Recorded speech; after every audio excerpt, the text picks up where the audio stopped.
Pat McAfee joins us with the surprise announcement here. How are you? Walk me through this, Pat. Well, first things first, I just turned down a lot of money here in the NFL, so I'm going to need one of those grills as well. I will get you one. I will get you one, Pat. I appreciate you greatly. It's just last night we had a little celebration at Kirby's Ice House with Barstool.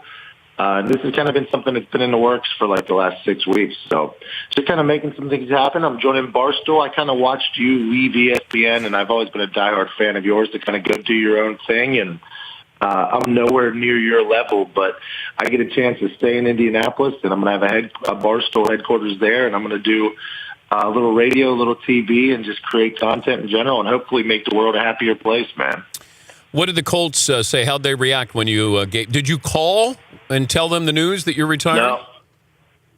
No, I actually had a sit-down meeting with Jim Irsay on Monday night after the Chris Ballard press conference, and we sat down for an hour and 45 minutes in his office, and for the first 15 minutes he was a little confused, and was trying to lure me back, but then once he saw my excitement and I showed my incredible gratitude to him, we had like an hour and 30-minute conversation, and all he did was support me, and he's excited for me, and he said he'll walk into my office, though, if he feels the need that I deserve to be punting or need to be punting again. So it was a funny conversation. It was a great conversation, and to have his back and his support really meant a lot for me.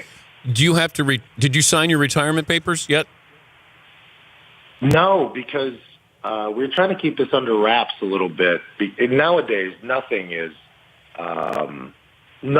held in. I mean, everything gets out there no matter what you do. So I thought I don't even know how you would. I actually was Googling this morning, how do I actually retire from the NFL? So I think I have to, I don't know what to do, but I think I have to get the papers, sign it, and then get to work. But we didn't want anything to get leaked. And these last couple of days, a lot of people started finding out. So I was excited that we got it over with last night. I was just excited to get it over with more so than anything. But the overwhelming support from all my ex-teammates and a lot of people around Indiana has been fantastic. And I'm excited for this next chapter. It's going to be a lot of fun. How much of injuries factored into this decision? Well, that's staring down my third knee surgery in 4 years with more surgeries certain for the future. It was definitely a part of it, It's one of those things where my brain and shoulders are going to be good for the rest of my life, hopefully, because I don't play one of the super tough positions of football, obviously. But my knees have really taken a beating. And so whenever the last half of the season, I couldn't really walk much on days that I kick. I just go home and lay in bed and ice my knees. I felt like a 90-year-old man.